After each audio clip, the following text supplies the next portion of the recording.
আল্লাহ রাব্বুল আলামিন বলেন, ইয়া আইয়ুহাল্লাযীনা আমানু, ওহে যারা ঈমানের দাবি করো, মাইয়ারতাদ্দা মিনকুম আন দীনিহি, যে ব্যক্তি ফিরে যাবে আমার দিন থেকে তোমাদের ভেতরে। এখানে ইয়ার তাদ্দা শব্দটা আছে বাবে, এ শব্দের আসল শব্দ হবে ইরতিদাদ। ইরতিদাদ শব্দটা বাবে ইফতিআল থেকে এসেছে। এর বাংলা অর্থ হচ্ছে হক পথ থেকে বাতিল পথের দিকে ফিরে যাওয়া। আর এটা বাংলাদেশে এখন হিড়িক চলছে। কথা বোঝেন আমার? হক পথ থেকে যারা বাতিল পথের দিকে, বিভিন্ন বাতিল পথের দিকে যারা ফিরে চলে যাচ্ছেন, তাদেরকে আল্লাহ জানিয়েছেন, মাইয়ারতাদ্দা মিনকুম আন দীনিহি, তোমাদের ভেতরে যে ব্যক্তি আমি আল্লাহর দিন থেকে ফিরে চলে যাই, ফাসাউফা ইয়াতিল্লাহ, অতি শীঘ্রই আল্লাহ তোমাদেরকে জানিয়ে দেবেন, দেখাবেন, বিকাউমিন ইউহিব্বুহুম ওয়া ইউহিব্বুনাহু, এমন একটা জাতিকে তোমাদের উপরে আল্লাহ বিজয় করে দেবেন, যারা আল্লাহকে ভালোবাসে এবং আল্লাহও তাদেরকে ভালোবাসেন। আগস্টের 5 তারিখের আগে বিশ্বের, বিশেষ করে বাংলাদেশের দৃশ্যটা ছিল আলাদা। আগস্টের 5 তারিখের পরে আমরা অনেক কিছু আয়াতের সাথে মিল পাচ্ছি।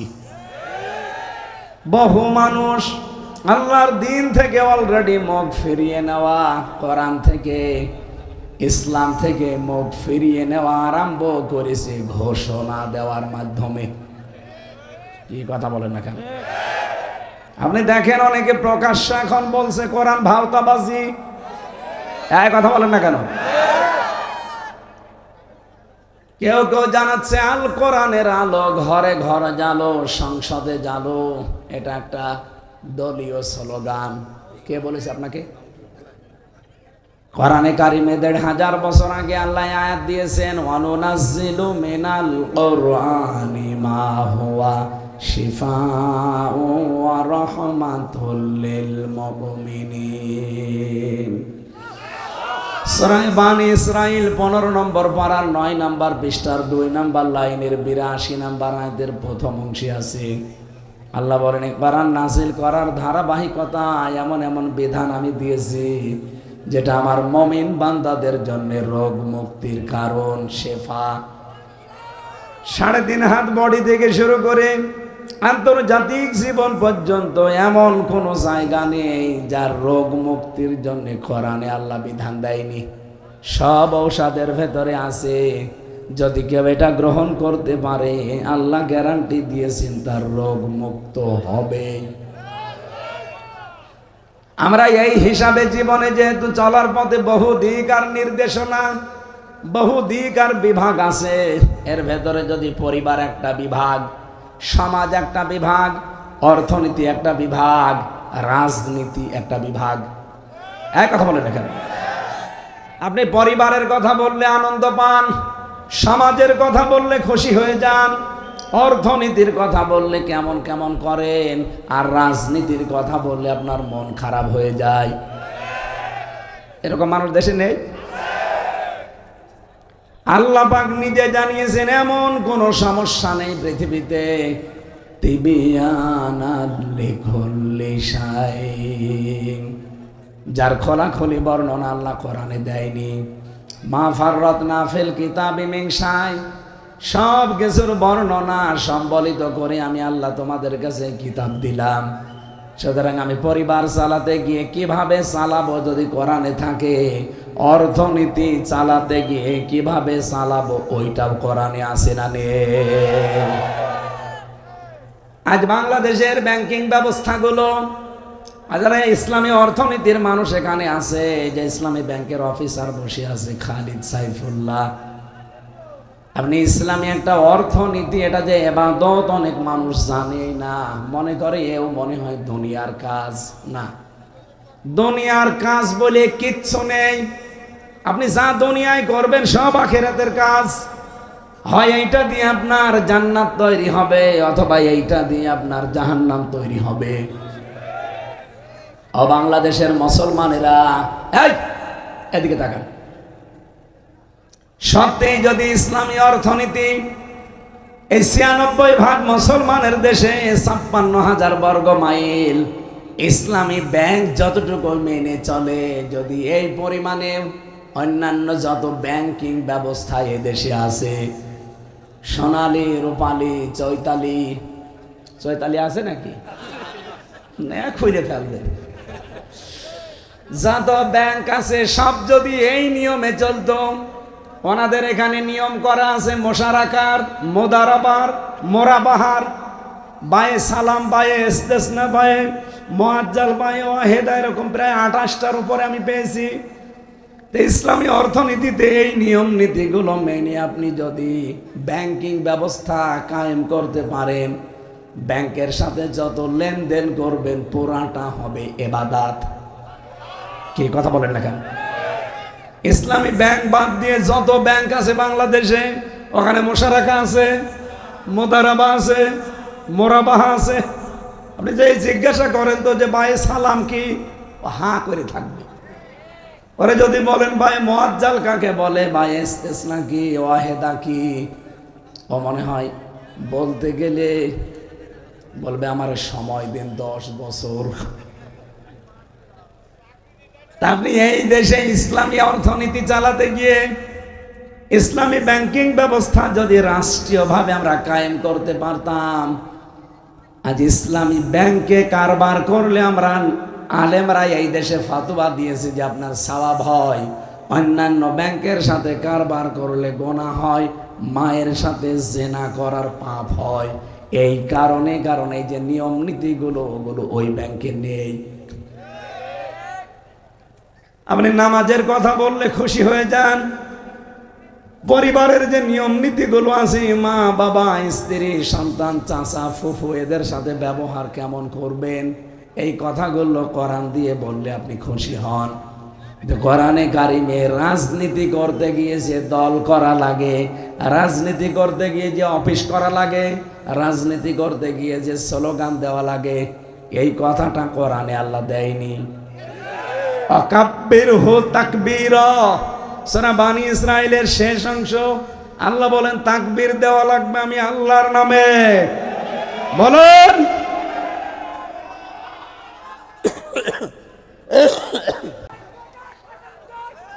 কথা কি বোঝা যাচ্ছে? তাকবীর দেওয়া লাগবে জয় বাংলা দিয়ে। কোরআন শরীফ আপনাকে দিয়ে দিলাম, সিয়াসিত্তা হাদিস আপনি খুলে দেখেন, কোন জায়গায় মুসলমানদের তাকবীর, মুসলমানদের স্লোগান জয় বাংলা এটা আছে? এটা হিন্দুদের হতে পারে, এ কথা বলে না কেন? আর আমার এই জন্যে এখন বক্তব্য দেওয়া লাগছে, বাংলাদেশে ৯৬% মুসলমান, এই দেশের জাতীয় স্লোগান হওয়া দরকার লিল্লাহি তাকবীর। মানে তাকবীরটা শিখিয়েছে কে? আকাব্বিরহু তাকবীরা, তাকবীর না, শেষে একালিফ টান আছে, তাকবীর দিয়ে মুফাসসিরিনে কিরাম জানাতে চেয়েছেন এই স্লোগান যদি কেউ মন থেকে, অন্তর থেকে বারবার উচ্চারণ করে, হার্টের যে রোগগুলো আছে আল্লাহ ওইটা অটোমেটিক ভালো করে দেয়। জবান খুলে বলেন লিল্লাহি তাকবীর। রাসূলুল্লাহকে আল্লাহ একবার ডাক দিয়ে তাকবীর শিখিয়েছিলেন, ইয়া আইয়ুহাল মুদ্দাসসির কুম ফাআনযির ওয়া রাব্বাকা ফাকাব্বির। হে কম্বলওয়ালা দাঁড়ান, মানুষকে সতর্ক করেন। কি সতর্ক করবেন? আগে তাকবীর দেন, আল্লাহর নামে সতর্ক করেন তার বড়ত্বের কথাগুলো বলে। আমরা যারা এই দেশে মিছিল করার সময় এই কথা বলি যে লিল্লাহি তাকবীর, আল্লাহু আকবার, এইটাও আমাদের ইবাদত। সুতরাং যারা বলছেন যে এটা দলীয় স্লোগান না, এটা মুসলমানদের প্রাণের স্লোগান, অথচ আল্লাহকে আমরা জানাতে দেই যে আল্লাহ আমরা কিন্তু লিল্লাহি তাকবীর আল্লাহু আকবারের পক্ষে আছি। কিন্তু আজ জেনে শুনে যারা আল্লাহর এই ভয় থেকে এই দিন থেকে মুখ ফিরিয়ে নিচ্ছে, বলে এটা জাতীয় স্লোগান, ওরা দলীয় স্লোগান।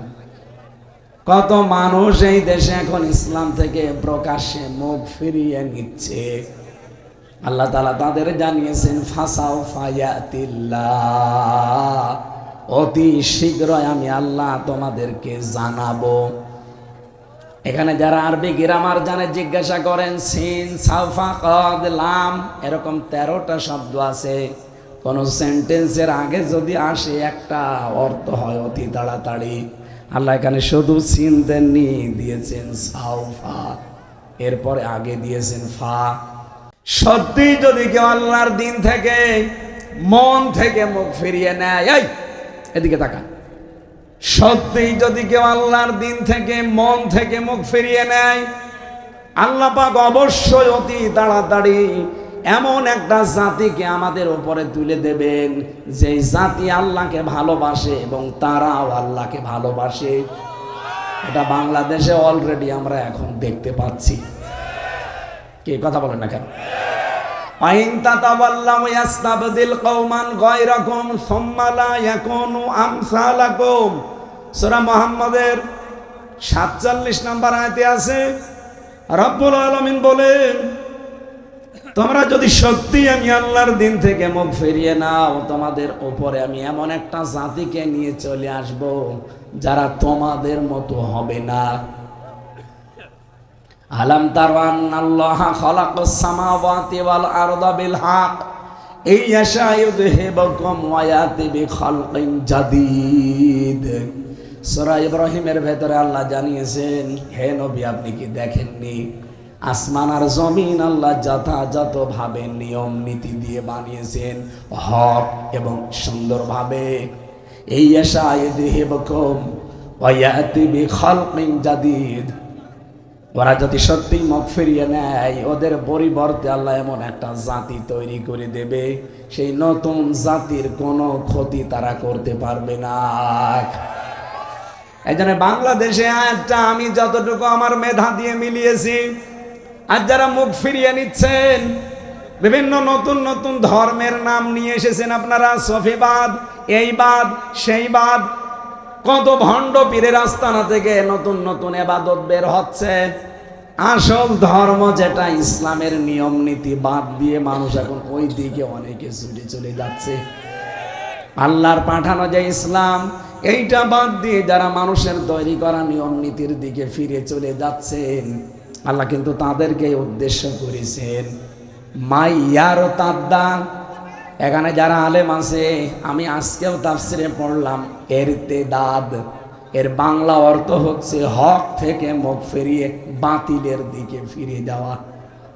যেহেতু এটা এখন বাংলাদেশে সবচাইতে বেশি আমরা দেখতে পাচ্ছি। আগে তো ছিল জালেমরা, এখন অনেক মুনাফিকের চরিত্র উদ্ভাসিত হয়ে যাচ্ছে। এরা সরাসরি আল্লাহর দ্বীনকে গালি দেয়, এরা সরাসরি মুসলমানদের বিরুদ্ধে অবস্থান নিয়েছে। আল্লাহ পাক বলেন আমাকে দুর্বল করা যাবে না।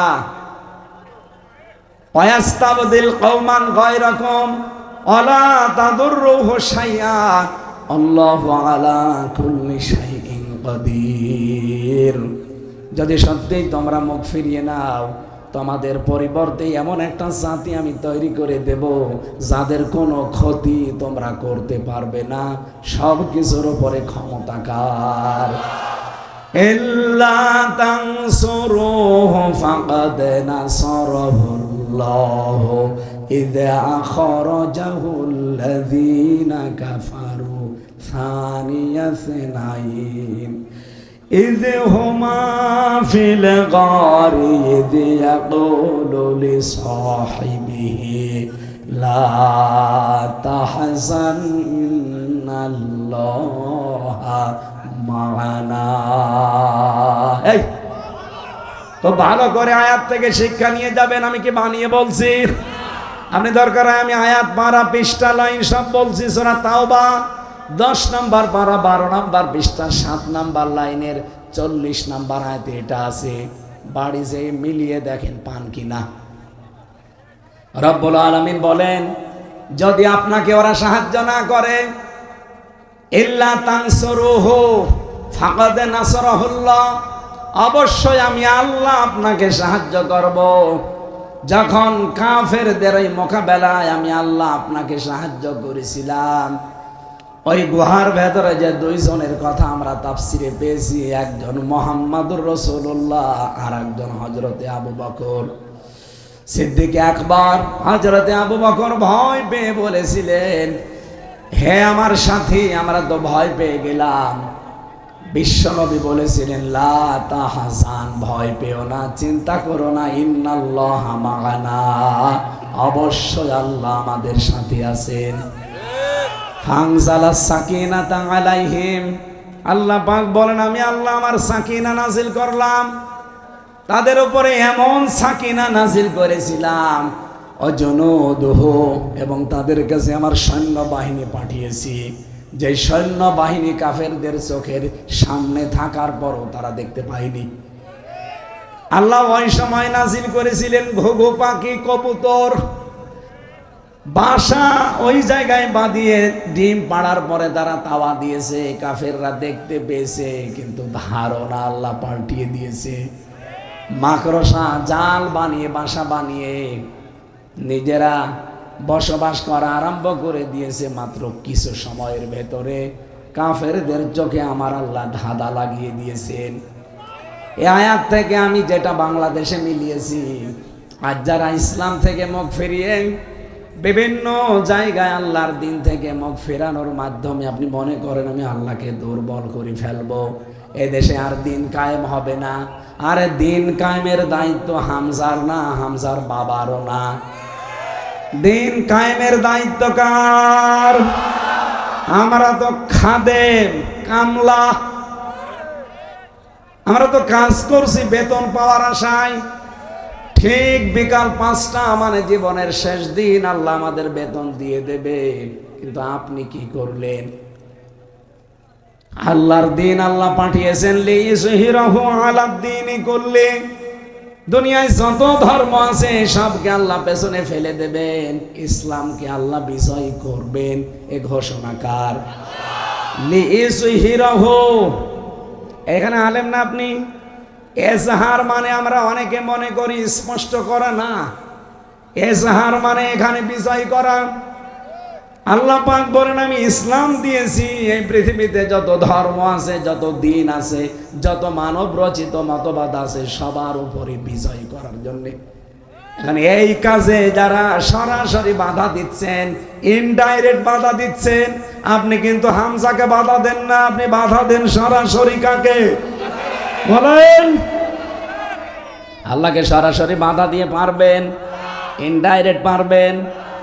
এই জন্য আল্লাহ আয়াতের শেষের দিকে দিয়েছে, আল্লাহু আলা কুল্লি শাইইন কাদির, সব কিছুর উপরে ক্ষমতা কার?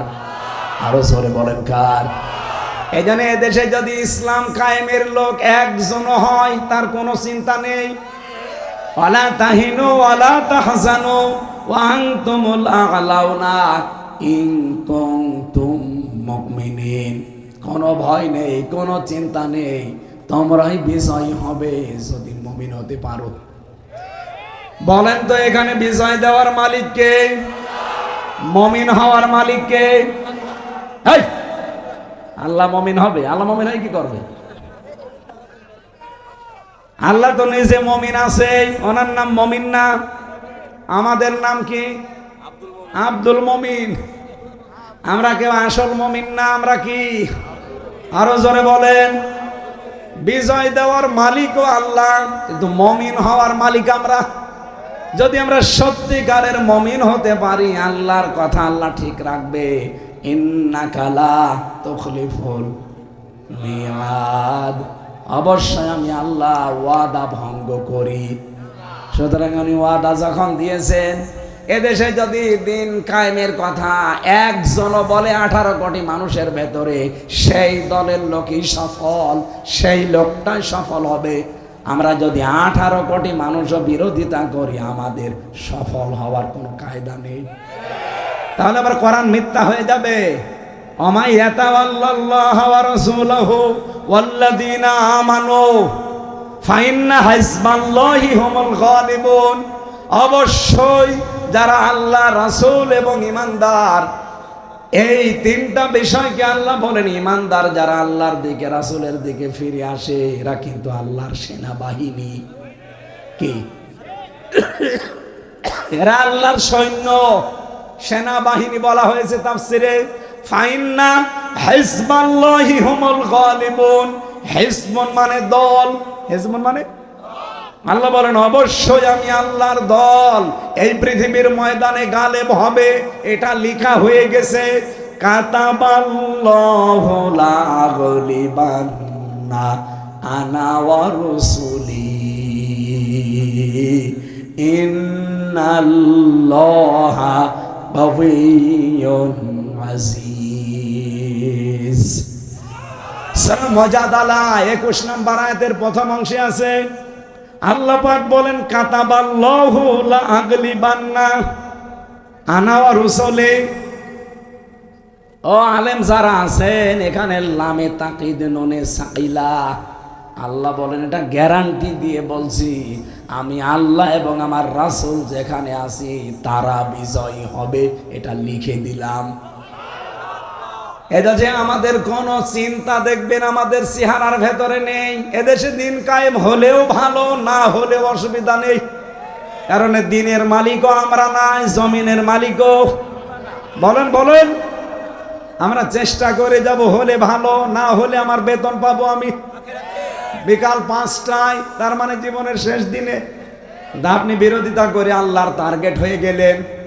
এজন্য আপনাকে আমি বাঁচাতে চাই, আপনি যদি দিন থেকে মুখ ফিরিয়ে নেন, ইসলাম যেন কায়েম না হতে পারে সেরকম মেকানিজম করেন, ফন্দে ফিকির করেন, রাস্তা বের করেন। আল্লাহর কসম, আল্লাহ বলেন ফাসাউফা ইয়াতিল্লাহু বিকওমিন, এমন একটা দলকে আমি তোমাদের সামনে নিয়ে চলে আসবো, ইউহিব্বুহুম ওয়া ইউহিব্বুনাহু, যারা আমি আল্লাহকে ভালোবাসে এবং আমি নিজেও তাদেরকে ভালোবাসি। রিপোর্ট দিয়েছে বাংলাদেশে একটা তৃতীয় শক্তির উত্থান হতে যাচ্ছে, যেটা ইসলামপন্থী। এদের নিয়ে দেশে ইসলাম যারা চায় তারা কিন্তু এখন দল বিদল নেই, সব এক হয়ে যাচ্ছে। ছোটখাটো মতভেদ যা ছিল সব ওরা অলরেডি ভুলে গেছে। কার টপি লম্বা, কার টপি গোল, কার টপি কি, ওসব দেখার দরকার নেই।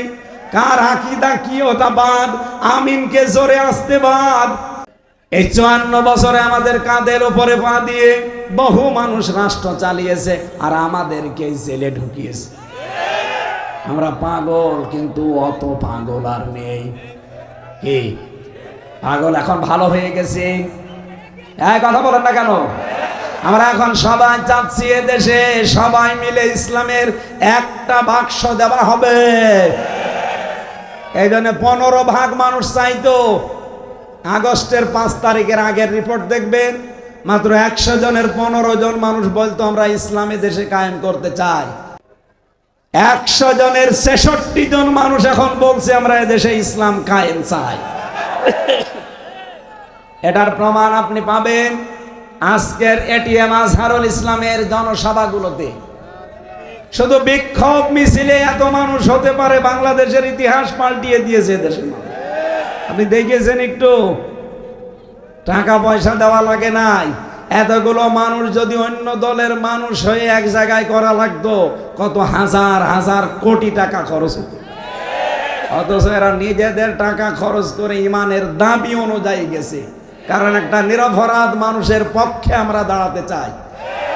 আপনি এখানে রাজনীতির গন্ধ খুঁজবেন না। যদি রাজনীতির গন্ধ খোঁজেন তাহলে লুৎফুজ্জামান বাবরকে ফের জেলে দেওয়া লাগবে, কারণ সেও মার্ডার মামলার আসামি। কথা বলেন না কেন? সেও ফাঁসির আসামি, সেও মৃত্যুদণ্ডপ্রাপ্ত আসামি। তারে 17 বছর পরে ছেড়ে দিলেন কেন? আপনারা আমাদেরকে হাইকোর্ট দেখান। তার তো সরাসরি সাক্ষী দিয়েছে অনেকে, আর এই লোকের সাক্ষী হচ্ছে 3 প্রকার। কেউ দেখেছে 6 মাইল দূর থেকে, কেউ 3 মাইল দূর থেকে, কেউ 1.5 মাইল দূর থেকে। সাক্ষী মানে কি? সাক্ষী দেয় তারা যারা উপস্থিত থাকে। প্রশাসনের যারা আছে তাদের জিজ্ঞাসা করুন, ওনারা যাদেরকে সাক্ষী হিসাবে নিয়ে যায়, সাক্ষী শব্দের বাংলা অর্থই হচ্ছে উপস্থিত। যিনি এই চর্ম চোখে দেখে তাকে শাহেদ বলে। শাহেদ মানে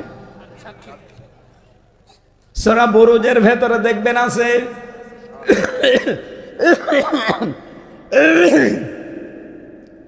ওয়াশাহিদি ওয়া মাশহুদ।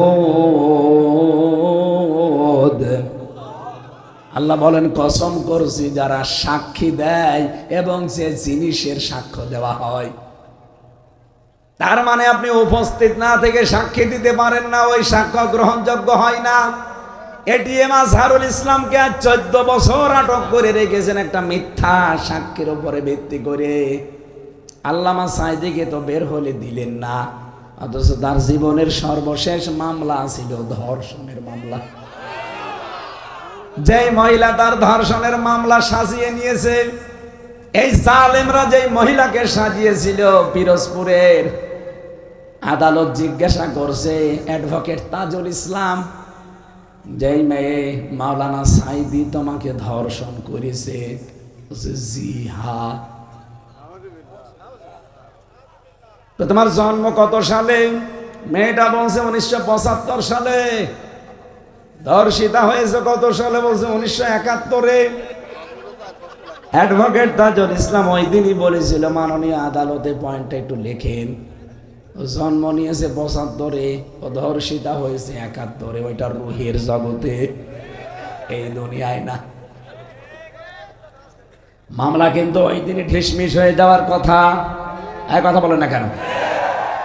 কিন্তু বিচারপতি যিনি ছিল ওই সময় কালামানিক, একটা টাটকা নির্ভেজাল শয়তান। ওই শয়তান বলেছিল সাঈদীকে আমি ফাঁসি দিতে পারলাম না, এটা আমার জীবনের আফসোস। পাপের বোঝা ওর যে পরিপূর্ণ হয়ে গেছে, এই জন্য আল্লাহ ওরে কলা পাতায় শুয়েছে। গলায় গামছা দিয়ে প্রশাসন টেনে নিয়ে এসেছিল এবং শুনলাম যে ওর বিসি উড়ে গেছে। যা, জীবনের মতো সংসার করার কাজ শেষ। মুরব্বি বুঝেছে। কালামানিক থেকে শিক্ষা নেবেন বিচারপতি যারা আছেন। বিচার ব্যবস্থাকে পুরাটা একেবারে জাহান্নাম বানিয়ে ফেলেছিল এক বিচারপতি। কিন্তু বিদায় নেওয়ার আগে একবার জানিয়েছে, এই কিছুদিন আগে আমি তখন জেলখানায় ছিলাম, এক বিচারপতি শুনলাম আমি পেপারে, তারপরে দেখলাম উনি বিদায় সংবর্ধনার দিন জানিয়েছে আপনারা তো দেশটা, বিশেষ করে বিচার ব্যবস্থা জাহান্নাম বানিয়ে ফেলেছেন। কত মামলা দিতে এক একজনের নামে আল্লাহ। আমি একজনের মামলা জিজ্ঞাসা করলাম, ভাই কয়টা মামলা দিয়েছে? বলছে 313টা। কবে জামিন নেবেন, কবে বের হবেন, কবে মামলার হাজিরা দেবেন? আমারে 2টা দিয়েছে, তাই আমি হাল পাই না, আর আপনার 313টা। এই ছিল দেশের অবস্থা। আর ওই জালেমা মহিলা বলতো আমরা ন্যায় বিচার কায়েম করছি। এটা মিথ্যা কথা বলার কারণে একটা তকমাও পেয়েছে। গত পরশুদিন রিপোর্ট বেরিয়েছে ভয়েস অফ আমেরিকার, তাম দুনিয়ায় 257টা রাষ্ট্র, সবচাইতে নিকৃষ্ট মানুষের তালিকায় নাম এসেছে হাসিনা। 2 নম্বরে নাম এসেছে বাশার আল আসাদের, 3 নম্বরে ওই নেতানিয়াহু। এরকম 100 জনের নাম দেখলাম। 1ম নম্বরে দুনিয়ার নিকৃষ্ট মানুষের তালিকা হাসিনা। এটা এমনি এমনি হয়নি, পুরাটা জীবনে মিথ্যা কথা। বিশেষ করে 15.5 বছর তো পুরা মিথ্যার উপরে টিকে ছিল। কথা বলেন না কেন? আগামী থেকেও যেন মিথ্যার উপরে টিকে থাকতে না পারে, এই ব্যবস্থা আমাদের করা লাগবে। যেহেতু অনেকে আল্লাহর দিন থেকে, বিধান থেকে মুখ ফিরিয়ে নিচ্ছে, আল্লাহ এই জন্যে আয়াতটা শোনালাম। আল্লাহ বলেন অতি শীঘ্র এমন একটা দল আমি তৈরি করব যারা আমাকে ভালোবাসে, আর আমি আল্লাহ তাদেরকে ভালোবাসি। এরপরে আল্লাহ দিয়েছেন আদিল্লাতিনা আলাল মুমিনিনা আইজ্জাতিন আলাল কাফিরিন। এই মানুষগুলোর কিছু গুণাগুণ থাকবে, তারা 1 নম্বরে গুণের অধিকারী হবে।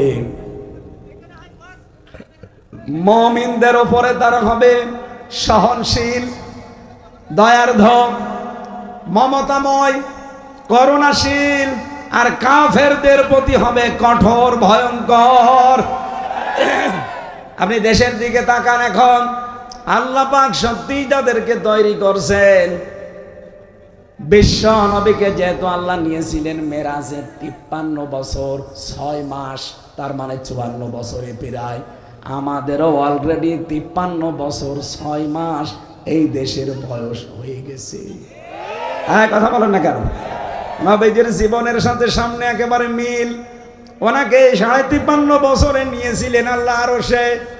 লিনুরিয়াহু মিন আয়াতিনা, আল্লাহ বলেন আমার কিছু নিদর্শন তাকে দেখালাম, কারণ সামনে আমার নবীকে একটা রাষ্ট্র ক্ষমতা আমি হাতে দেব। এই রাষ্ট্রটা কল্যাণময় রাষ্ট্র বানাতে হলে কি কি কাজ করা লাগবে, সেই কাজের ট্রেনিং দেওয়ার জন্য আমি নিয়েছিলাম আমার নবীকে একেবারে আরশে। কোথায়? যেহেতু সামনে 10 বছর তিনি কোরআন দিয়ে চালাবেন, আপনি বিশ্বাস করেন আমরা কিন্তু 53.5 বছরের দেশটা অলরেডি পার করে ফেলেছি। আগামীতে দেশটা আল্লাহ ইসলামের হাতে যদি তুলে দেয়, অন্তত 10টা বছর যদি এ দেশ কল্যাণময় রাষ্ট্র হিসাবে চালাতে চান, এদেশে এখন যারা আমরা আছি ইমানের দাবি করি, নিজেদের ভেতরের ছোটখাটো ভুল ভ্রান্তিগুলো ক্ষমা করে দেওয়া লাগবে। আদিল্লাতিনা আলাল মুমিনিন, মুমিনদের উপরে দয়ার দোহাওয়া লাগবে, ভালোবাসার হাত বিস্তৃত করা লাগবে। আইজ্জাতিনা আলাল কাফিরিন, কাফেরদের উপরে কড়াকড়ি করা লাগবে। কাফেরদের কোনো অনুষ্ঠান আমরা সাপোর্ট করব না, করতেও দেব না। 14 তারিখে যে দিবসটা গেল, এটা মুসলমানদের না কাফেরদের? শফিক রেহমান এই শয়তান ইংল্যান্ড থেকে নিয়ে এসেছিল আমদানি করে, ওর নাম ছিল শফিক রহমান। এই যে ইরতেদাদের ব্যাখ্যা পেয়েছি আমি, যারা আল্লাহর নাম কেউ পরিবর্তন করে ফেলে আল্লাহ তাদেরকে ধ্বংস করে দেন, তার প্রমাণ। ওর নাম হচ্ছে শফিক রহমান। সাংবাদিক জিজ্ঞাসা করছে আপনার নাম তো শফিক রহমান, রেহমান করলেন কেন? শয়তান বলছে আমার নাম রহমান, এটা শুনলে আমার মৌলবাদের গন্ধ আসে, এই জন্যে নাম আমি রহমান থেকে কেটে রেহমান করলাম। যে শয়তান আল্লাহর নামকে পাল্টিয়ে দিতে পারে, পরিবর্তন করে দিতে পারে, তার আমদানি করা এই বিশ্ব বেহায়া দিবস আগামীতে কোনো মুসলমানের ছেলে মেয়েরা পালন করতে পারে? আর ইসলাম যদি দেশে আসে ওইটা একবারে বন্ধ হয়ে যাবে। কোরআনে কারীম জানিয়েছে আদিল্লাতিনা আলাল মুমিনিনা আইজ্জাতিনা আলাল কাফিরিন। রব্বুল আলামিন বলেন, হে নবী আমি সামনে যাদেরকে ভালোবাসি, যারা আমাকে ভালোবাসে তাদের প্রথম গুণ কিন্তু এইটা, তারা নিজেদের প্রতি দয়ার্ধ, নিজেদের প্রতি মমতাশীল, স্নেহময়। কিন্তু কাফেরদের বড় কড়া, কঠিন, ভয়ঙ্কর। মুহাম্মাদুর রাসূলুল্লাহ ওয়াল্লাযীনা মাআহু আশিদ্দাউ আলাল কুফফারি রুহামাউ বাইনাহুম। আল্লাহ পাক বলেন মুহাম্মদ সাল্লাল্লাহু আলাইহি সাল্লাম আল্লাহর রাসূল, আর তার সাথে যারা থাকবে তাদের প্রথম গুণ হবে তারা নিজেদের প্রতি দয়ার্দ, কিন্তু কাফেরদের প্রতি হবে বড় কড়া, কঠিন। আগামী থেকে কাফেরদের কোনো অনুষ্ঠানে আমরা যাব না, তাদের অনুষ্ঠান তারা পালন করবে, আমরা নিজের আনন্দ করব না। 12 মাসে 13 পূজা, এটা মুসলমানদের না কাফেরদের? বলেন বলেন। এলাকায় যদি অন্য ধর্মের মানুষ থাকে তাদের ধর্ম তারা নির্দ্বিধায় পালন করবে, কোনো অসুবিধা নেই, কিন্তু আমরা নিজেরা যেয়ে তাদের সাথে তাল মিলাবো। তো অনেকেই দেখি যে পূজার অনুষ্ঠানে সামিল হয়, এলাকায় হয়তো হিন্দু নেই, এই জন্য আপনি টের পাচ্ছেন। ও লক্ষ্মীকুণ্ড নাম শুনে বোঝা যাচ্ছে না। হিন্দু ভাই বোনরা, আপনারা মন খারাপ করবেন না, আপনার ধর্ম আপনি পালন করবেন, কোনো বাধা নেই। আমরা যতটুকু অধিকার নিয়ে ধর্ম পালন করি, আপনারটা আপনি পালন করবেন অতটুকু, কোনো বাধা নেই, কোনো বিপত্তি নেই। কিন্তু আপনারটায় আমি যাব না, আপনি আমারটায় আসতে পারেন না। ধর্ম যার যার, উৎসব তার তার। তো কিছু মানুষ ধর্ম যার যার, উৎসব সবার বলে চালিয়ে দেয়, না, এটা ঠিক না। ধর্ম যার যার, উৎসব তার তার, সে পালন করবে। আপনি আজ পর্যন্ত দেখেছেন কোরবানি জবাই করার দিন কোন হিন্দু এসে বলেছে ধরেন গরু আমি মারি? তারা যদি না আসে আপনার কোরবানি দিতে, আপনি কেন তাদের বোঝায় যে বলবেন ধর্ম যার যার, উৎসব সবার? এটা বলা যায় না। তারটা সে পালন করবে, আপনি সিকিউরিটি দেবেন। কথা বলেন না কেন? সারা বাংলাদেশ নিয়ে সবচাইতে বেশি মিথ্যা তথ্য ছড়িয়েছিল ইন্ডিয়ায় 54 বছর। প্রথম নাম্বারে তারা বলতো এই দেশে সাম্প্রদায়িক সম্প্রীতি নেই, সংখ্যালঘুরা নির্যাতনের শিকার হয়। এই জন্য আগস্টের 5 তারিখের পর থেকে বাংলার মুসলমানেরা হিন্দুদের মন্দির বাড়িঘর পর্যন্ত পাহারা দিয়েছি। এইটাকে ইস্যু করতে চেয়েছিল হাসিনা, পারে নাই। যেহেতু দেখছে না এরা তো পাহারা দেয় মন্দির, পাহারা দেয় হিন্দুদের বাড়িঘর, এটা দিয়ে হয়নি, তখন আর একটা ইস্যু তৈরি করেছিল, রেকশা লীগ, নাম শোনেননি? এটাও পারে না। আনসার লীগ দিয়েছিল, এটাও পারে না। 7টা বারবার ভয়ঙ্কর কাজ চালিয়েছে, একটা হালে পানি নেয়নি। এই 3 দিন আগে আর একটা চালিয়েছিল, মোদিকে পাঠিয়েছিল একেবারে দাদার কাছে,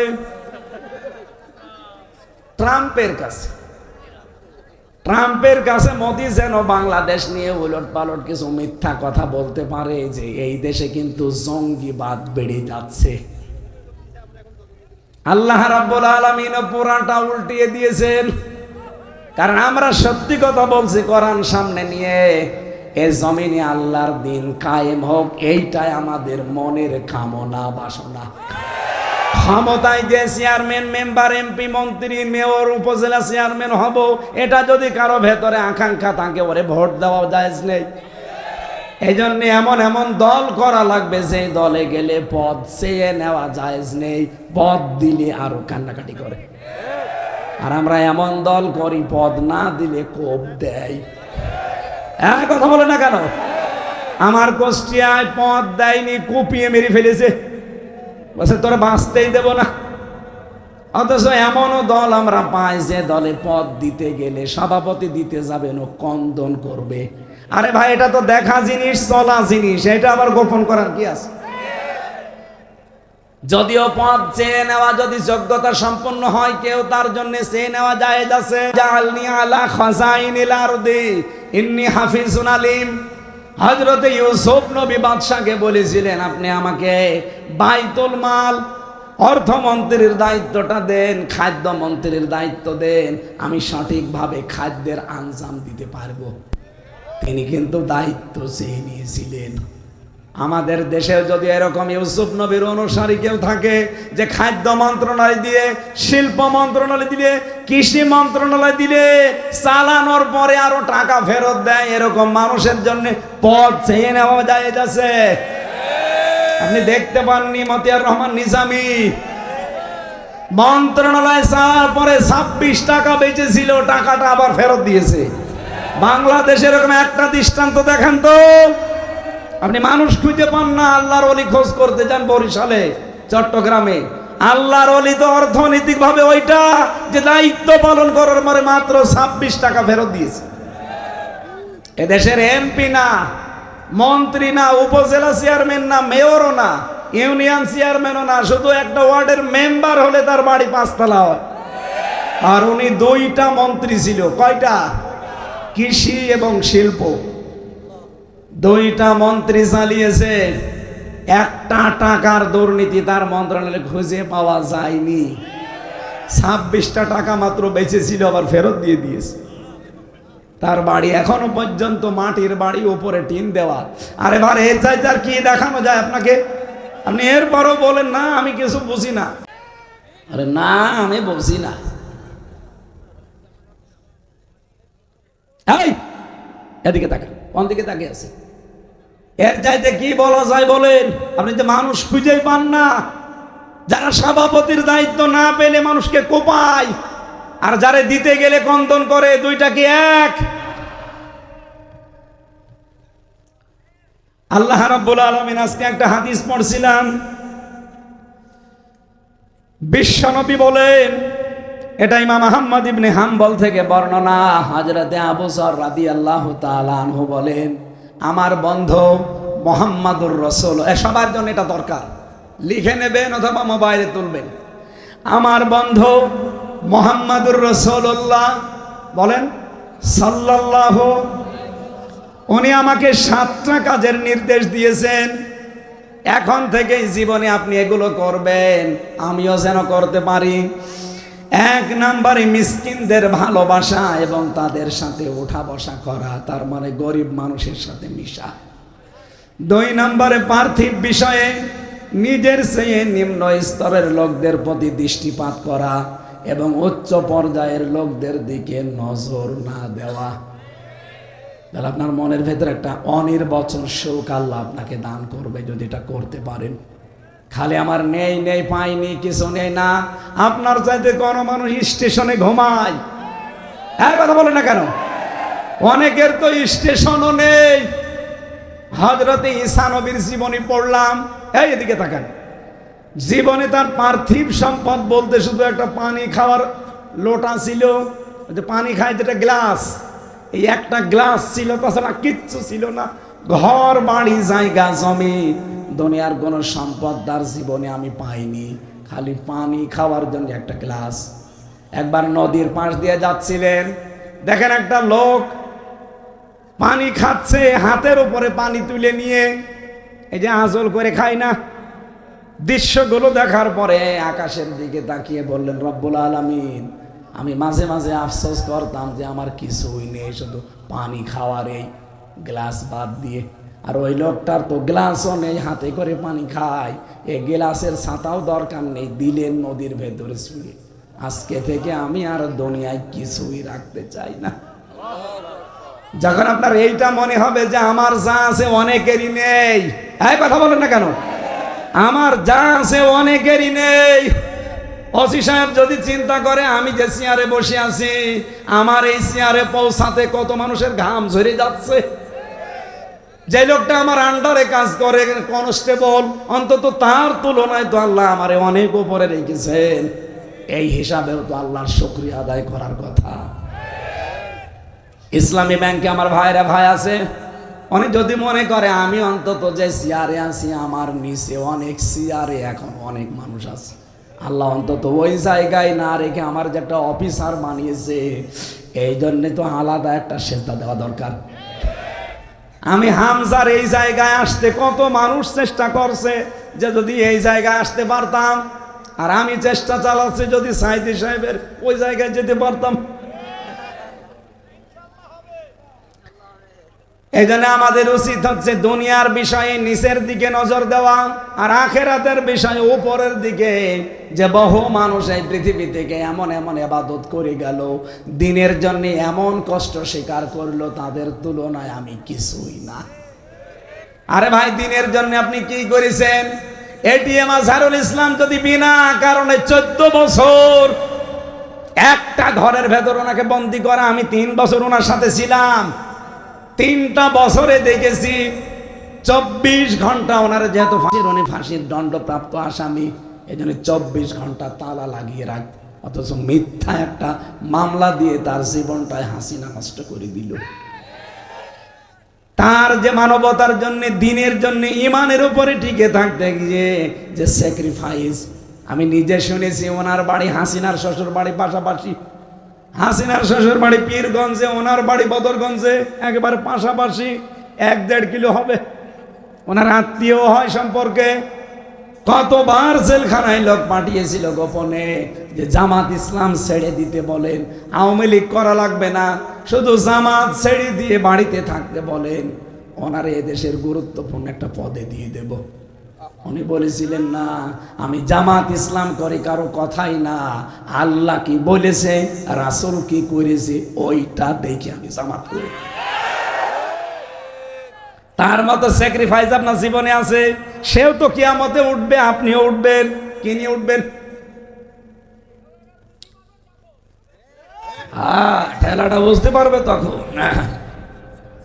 শিবিরের সাবেক সভাপতিকে দেখলাম দেলাওয়ার, তার গরম করে তার লজ্জাস্থানে ঢুকিয়েছে।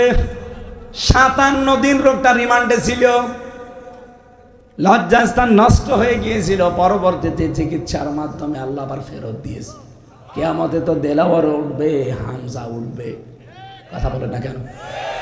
ওসি সাহেব কবির ভাই উঠবে, খালেদ ভাই উঠবে।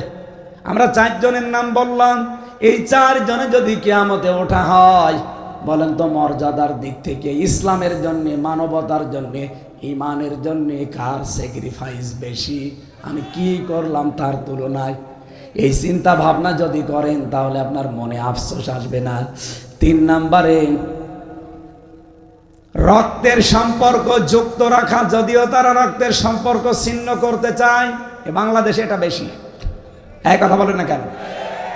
আমার সাথে সবচাইতে বেশি রক্তের সম্পর্ক আমার মা, আমার বাবা, আমার বোন, আমার ভাই। এক কথা বলছেন না?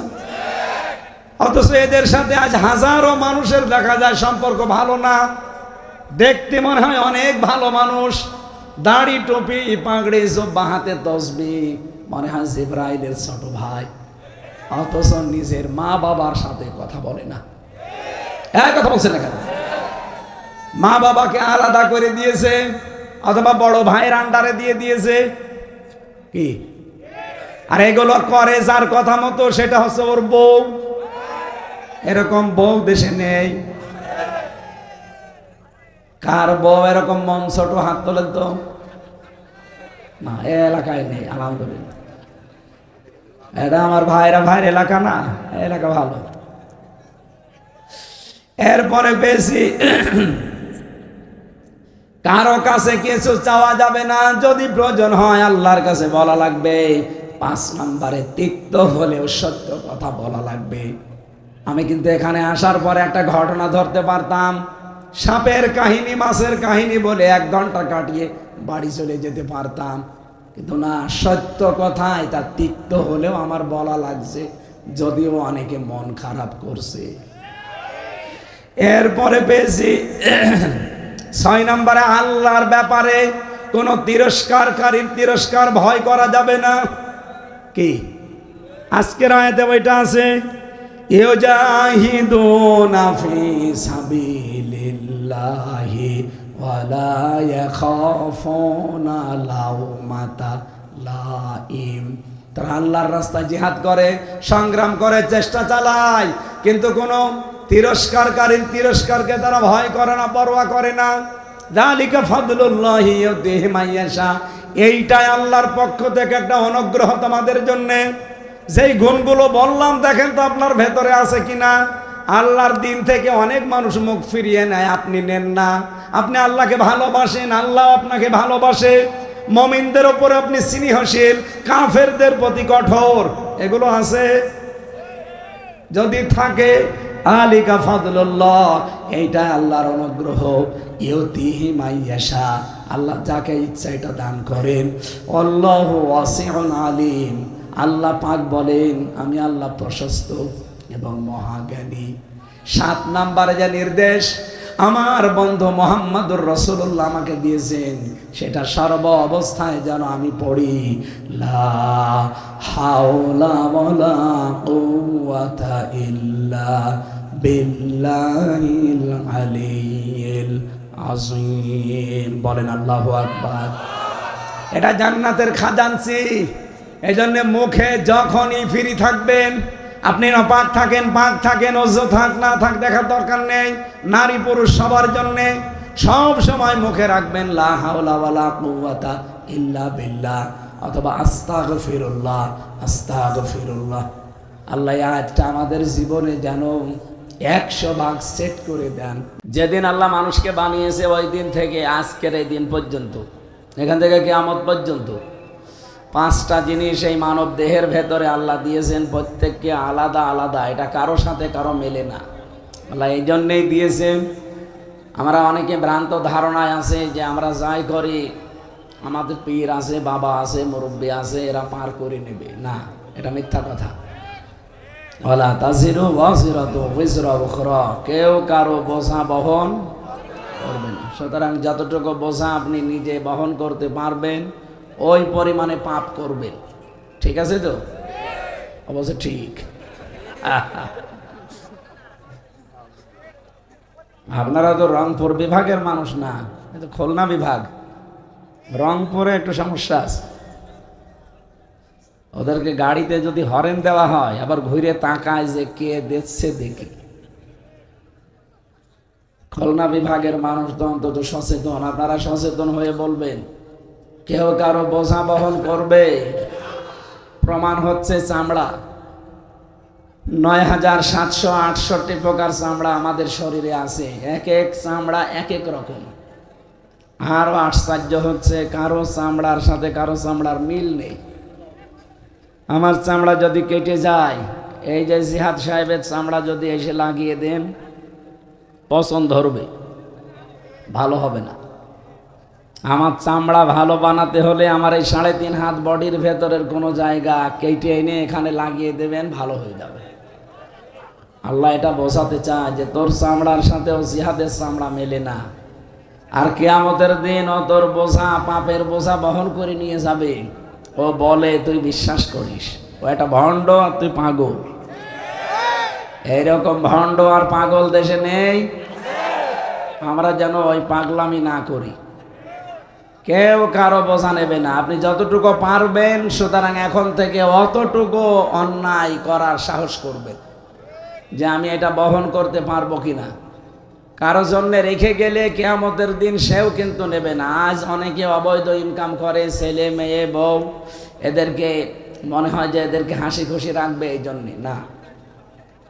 আপনার অবৈধ টাকা হয়তো তারা ভোগ করার জন্য 2 পায়ে খাড়া আছে, কিন্তু ওই মানুষগুলো কেউ আপনার অবৈধ কামাইয়ের পাপ নেওয়ার জন্যে কেউ রাজি হবে না।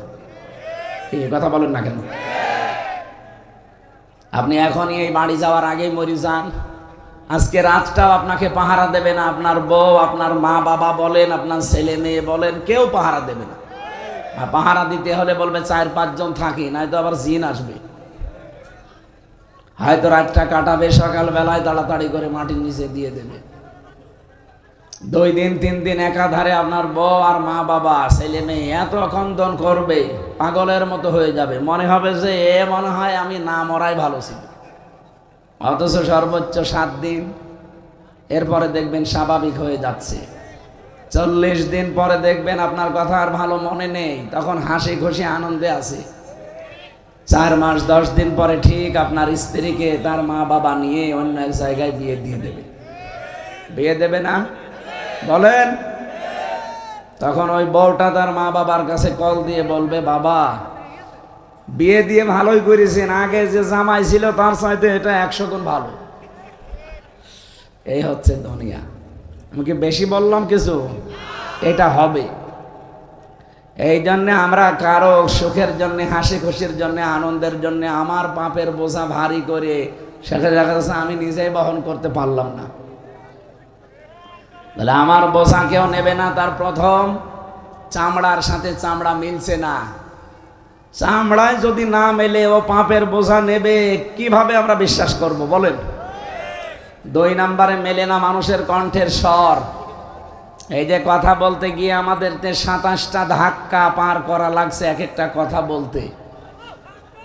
বিজ্ঞান বলছে কারো কণ্ঠের স্বরের সাথে কারো কণ্ঠ মেলে না। এই কারণে আমি যদি এখন রাত 10:30 11টায় বাড়ি গিয়ে এই যে হুজুরকে এই নাম জানি না, জিহাদ, এটাও জিহাদ, এখন ওনার বাড়িতে যদি সালাম দেয়, ওনার কণ্ঠর সাথে আমার কণ্ঠ যদি মিলে যায়, ওর ম্যাডাম যদি মনে করে যে আসতেছে, জিহাদ খুলে দিল, বাবা শাহজালাল সব হালাল হয়ে যাবে না?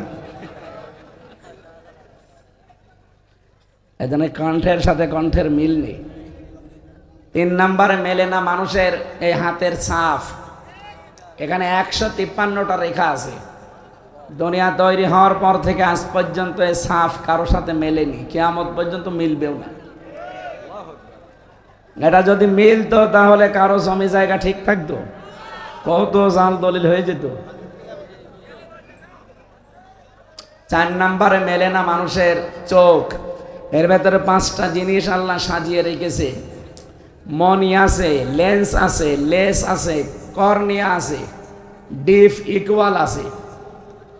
এই 5টার কাজ আবার আলাদা আলাদা। পৃথিবীতে কারো সাথে এই মিল নেই। আল্লাহ সব আলাদা আলাদা করে বানিয়েছে। 5 নম্বরে বানিয়েছেন আমাদের এই জহব্বা, যেটা মানুষ স্বাদ নেয়। বিজ্ঞান জানিয়েছে আমাদের এই জহব্বার স্তর আছে 357টা। কয়টা? 357টা খাবার আপনি একটা একটা করে দিলেও আলাদা আলাদা স্বাদ বলে দিতে পারবে। সেই স্তর আল্লাহ সাজিয়ে রেখেছে। পৃথিবীতে এমন কোন দোকান আছে, এমন কোন হোটেল আছে, রেস্তোরাঁ আছে যেখানে 357 প্রকার খাবার বানায়? না। গাজীপুরের একটা হোটেল আছে কাপাসিয়া, নিরিবিলি, ওখানে 180 প্রকার খাবার আমি পেয়েছি। এরপরে আর বানাতে পারে না। কাঁঠালের পাতা নিয়ে এসে ভর্তা করে বলে এটাও নেই। বাঁশের পাতা ভর্তা, কলার পাতা ভর্তা, আমের পাতা ভর্তা, এসব মিলে কত? আর 357 কত বেশি বলেন তো? এই যে স্তরগুলো আল্লাহ সাজিয়েছেন, এই স্তরের ভেতরে 1.5 কোটি 7 চাকার মতো জায়গা আছে। 1.5 কোটি খাবারের স্বাদ আমার জহব্বা চাকতে পারে, মজা নিতে পারে। এক একটা এক এক রকম, কারো সাথে কারো স্বাদের মিল নেই। এক একজনের স্বাদ এক এক রকম। এই জন্য বিজ্ঞান জানিয়েছে 3.5 হাত বডির 5টা জিনিস আজ পর্যন্ত কারো মেলেনি, কিয়ামত পর্যন্ত এটা মিলবেও না। যে আল্লাহ আমাদেরকে এই আলাদা আলাদা বিষয় দিয়ে বানিয়েছেন, একটা শিক্ষা আমরা বের করলাম যে কেউ কারো বোঝা কিয়ামতে নেবে না। যার বোঝা তারে বহন করা লাগবে। সুতরাং পাপের বোঝা যেন এমন ভারী না হয় যে আমি নিজেই বহন করতে পারি না। কে কথা ঠিক আছে? আল্লাহ আমাদেরকে যেহেতু তৌফিক দিয়েছেন পাপ করার এবং সওয়াব কামানোর, 2টা রাস্তায় আমাদের সাথে স্পষ্ট আমাদের সামনে। অবশ্যই তোমাদের সামনে হক এবং বাতিল, এই 2টা রাস্তা স্পষ্ট হয়ে আছে। এখন আপনার ইচ্ছা আপনি কোন রাস্তায় যাবেন। আমরা আজকে এসেছি এমন একটা রাস্তায় আসতে, কারণ আমরা এমন একটা সময় পার করছি কোরআনের এই আয়াতের সাথে মিলে যাবে, আমরা দেখতে পাবো ইনশাআল্লাহ।